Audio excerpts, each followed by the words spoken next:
नमस्कार, मैं हूं पीके वैद और आप लोगों को मैं पढ़ा रहा था रसशाला तथा औषधि निर्माण के अंतर्गत जो है प्रश्न पत्र को मैंने 100 प्रश्न पत्र को करा दिया था। बहुत इंपॉर्टेंट प्रश्न पत्र था। अगर आपने नहीं देखा है तो देख लीजिए। और काफ़ी विद्यार्थी जो हमसे जुड़े हुए हैं उन्होंने कमेंट किया था कि सर आप हमको जो है आयुर्वेद में प्रयुक्त होने वाले, औषधि निर्माण में प्रयुक्त होने वाले यंत्र और उनके कार्यों के बारे में बताइए, क्योंकि इसमें से आपको 2 से 3 प्रश्न जो है हर एग्ज़ाम में लगभग देखने को मिल ही जाता है। तो कौन कौन से यंत्र हैं, उनका क्या प्रयोग है, कंप्लीट जानकारी इस वीडियो में शेयर करूंगा। चैनल पे आए हुए नए मेहमान हैं तो लाइक शेयर सब्सक्राइब कर लीजिए ऐसे ही ज्ञानवर्धक यूजफुल वीडियोस देखने के लिए। तो यंत्र और उसके कार्यों के बारे में पहले देख लेंगे। इसमें दिया हुआ है दोला यंत्र। जो पहला यंत्र है दोला यंत्र है। इसका प्रयोग किया जाता है पारद का मल शोधन करने के लिए और स्वेदनादि संस्कार के लिए इसका जो है प्रयोग करते हैं। नंबर 2, इसका प्रयोग करते हैं पारद के अतिरिक्त अन्य द्रव्यों का स्वेदनार्थ स्वेदन करना, जिससे उन द्रव्यों का बाहरी मल नष्ट हो जाए। इसके 2 कार्य हैं। उसके बाद में आता है आपका डमरू यंत्र। कौन सा यंत्र आता है? डमरू यंत्र। तो डमरू यंत्र को क्या प्रयोग करते हैं इसके बारे में देख लीजिए। तो पारद का भस्म करने के लिए डमरू यंत्र का प्रयोग करेंगे, पारद का उद्पातन करने के लिए प्रयोग करेंगे, हिंगलोत्थक पारद प्राप्त करने के लिए करेंगे और रसबंध के लिए करेंगे। पे दिया है पालिका यंत्र। जो है पारद में गंधक जारण करने के लिए इसका प्रयोग करते हैं। जो पारद यंत्र का प्रयोग होता है इसका करना है आप कंजली से प्रॉपर्टी बनाने के लिए। और तीसरा है कंदर्प भस्मार्थ। जो है कंदर्प का भस्म करने के लिए इसका प्रयोग करते हैं। प्रश्न इसमें चौथा जो यंत्र है आपका वो स्थली यंत्र है। तो स्थली यंत्र में क्या करना है? धातुओं को मृद करने के लिए, मल तथा विषांश को दूर करने के लिए, धातुओं को मृदु करने के लिए, जो धातुएं बहुत ज़्यादा जो है सख्त होती हैं उनको मृदु करने के लिए, मुलायम करने के लिए प्रयोग करेंगे स्थली यंत्र का। और मल तथा विषांश को दूर करने के लिए, और उसके अंदर जो अपशिष्ट है मल है उसको दूर, और विषाक्तता है जो है उसको दूर करने के लिए स्थली यंत्र का जो है प्रयोग किया जाता है। ये भी पूछ लिया जाता है कभी कभी।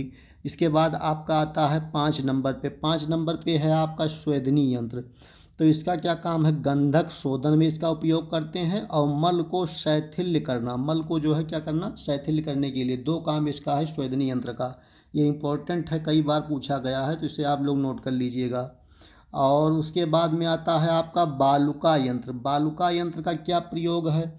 तो गंधक जारण में पारद की गुटिका का पाक बनाने के लिए, राजमृगांक महामृगांक के लिए, और रस की मूर्छना, रस सिंदूर, मकरध्वज, समीर पन्नाग, मल्ल सिंदूर और ताल सिंदूर आदि के जो है उपयोग में इसका इस्तेमाल जो है किया जाता है।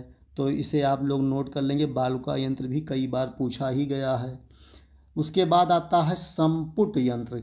संपुट यंत्र ये करता है सभी द्रव्यों को भस्म बनाना, इसका जो है काम है संपुट यंत्र का। तो ये इंपॉर्टेंट है, कई बार पूछा संपुट यंत्र का क्या प्रयोग है, तो इसे जान लीजिए कि सभी द्रव्यों को भस्म बनाने के लिए इसका प्रयोग किया जाता है। 8वां नंबर का जो यंत्र आयुर्वेद में प्रयोग किया जाता है ये है विद्याधर यंत्र।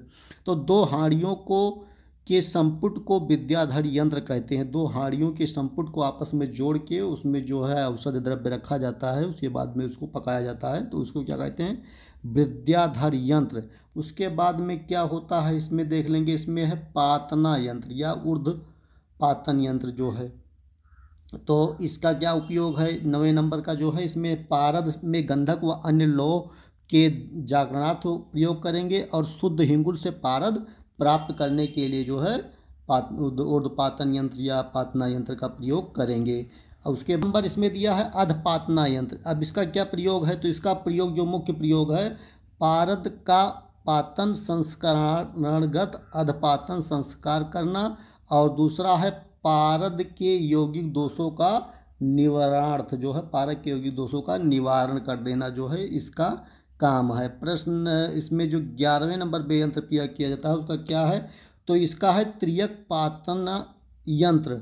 अब ये है पारद संस्कारगत पातना संस्कार क्रम में, और दूसरा है पारद के यौगिक दोषों का निवारणार्थ, पारद के यौगिक दोषों का निवारण करने के लिए। दोनों चीज़ें जो है इसमें प्रयोग किया जाएगा। प्रश्न इसमें 12 नंबर प्रश्न जो यंत्र है वो उपयोग करते हैं आयुर्वेद में औषध निर्माण में, उसका नाम है भूधर यंत्र। तो भूधर पारद में गंधक का जारण या पाक करने के लिए। नंबर में है पातालायन यंत्र, ये मृदु व कठिन द्रव्यों का तैल पातन करने के लिए जो है इसका प्रयोग करते हैं। मृदु कठिन द्रव्यों का क्या करने के लिए? तैल पातन करने के लिए इसका प्रयोग करते हैं।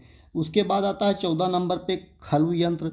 तो ये है रसाद द्रव्यों का सुखपूर्वक मर्दन करने के लिए सर्वोपरि साधन है। रसाद जो द्रव्य हैं उनका सुखपूर्वक मर्दन करना के लिए इसका जो है उपयोग करते हैं, और ये सर्वोपरि साधन के अंतर्गत आता है।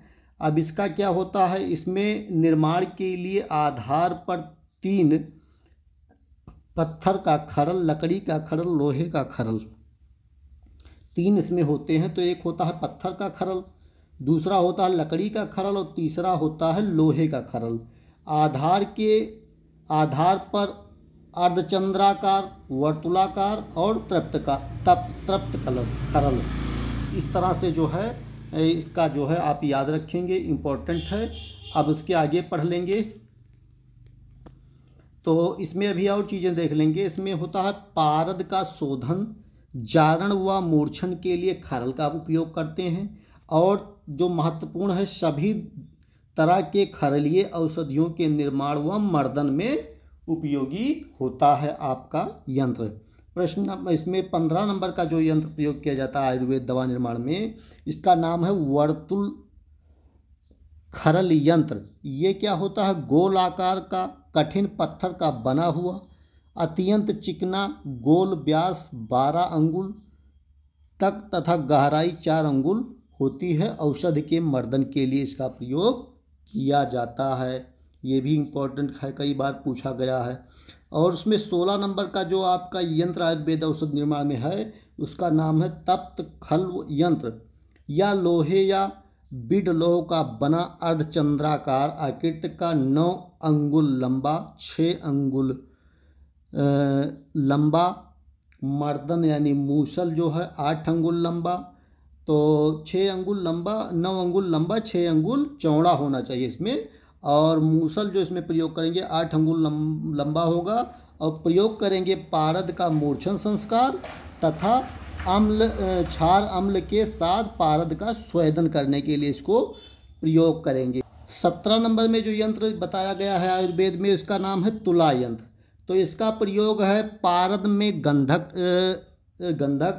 और हरताल, मनशिला आदि का जारण करने के लिए जो है तुला यंत्र का प्रयोग किया जाता है।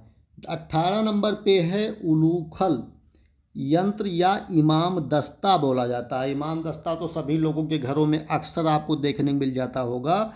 तो ये इमाम दस्ता की यहाँ चर्चा की जा रही है। तो यह लोहे का बना होता है, अंदर से अत्यंत चिकना होता है, 6 अंगुल ऊंचा होता है। 6 अंगुल क्या ऊंचा है? और 10 अंगुल व्यास का तथा 16 अंगुल गहरा होता है। इसका मूसल 20 अंगुल लंबा होता है। उपयोग किया जाता है काष्ठ औषधियों के चूर्ण निर्माण में। काष्ठ औषधियाँ जो होती हैं उसमें इसका उपयोग करते हैं चूर्ण बनाने के लिए। मान लीजिए इसमें काष्ठ औषधियाँ आपकी जो होती हैं उसको चूर्ण फॉर्म में बनाना है, तो उसको मूसल या इमाम दस्ता में कूटना पड़ता है। उसके बाद इसको चूर्ण इमाम दस्ते में बना के उसके बाद इसे आप प्रयोग करते हैं। 29 यानी 19 नंबर पे है कच्छप यंत्र। अब ये इसका क्या प्रयोग है? तो पारद में बिडों का जारण गर्भद्युति होकर सभी द्रव्यों का जारण होता है। उसके बाद है 20 नंबर में हंसाड़क यंत्र। तो बीडों के पाक करने में उपयोगी है हंसाड़क यंत्र जो है सोमानल यंत्र से बोला जाता है। पारद में गंधक या अभ्रक सत्व का जारण करने के लिए इसका प्रयोग करते हैं। 22 नंबर में देखेंगे इसमें क्या दिया है, तो इसका होगा नालिका यंत्र। अब इसमें प्रयोग करेंगे पारद में गंधक का जारण करने के लिए। अब उसके बाद आता है 23 नंबर पे यंत्र जो प्रयोग करेंगे उसका नाम है वल्लभी यंत्र। अब इसका प्रयोग है मूर्छित पारद को उत्पातन संस्कार के लिए स्वेदन करना। 24 नंबर पे है आपका गर्भ यंत्र। अब ये है पिष्ट किया हुआ पारद का भस्म बनाने के लिए उपयोगी होता है। नोट कर लीजिए आप लोग, इम्पोर्टेंट है। तो इस तरह से हमने आपको आयुर्वेद में प्रयुक्त होने वाले 24 यंत्रों को पढ़ा दिया है। अगला टॉपिक आप किस टॉपिक पे चाहते हैं, कमेंट बॉक्स में आप प्यार से कमेंट कर दिया कीजिए। कोई बट नहीं है, कमेंट करना सभी लोग जानते हैं। और चैनल सब्सक्राइब करना भी जो है फ्री है, आप लोग सब्सक्राइब कर लें। एक एक लाइक और सब्सक्राइब हमारा जो है मोटिवेशन बनता है आपके लिए नए नए बेहतरीन वीडियोज़ लाने के लिए। तो कमेंट कर दीजिए प्लीज़, और आप लोग बता दीजिए कि आपको अगला टॉपिक किस पे चाहिए, उस पे मैं आपके लिए वीडियोज़ बनाऊँगा। धन्यवाद।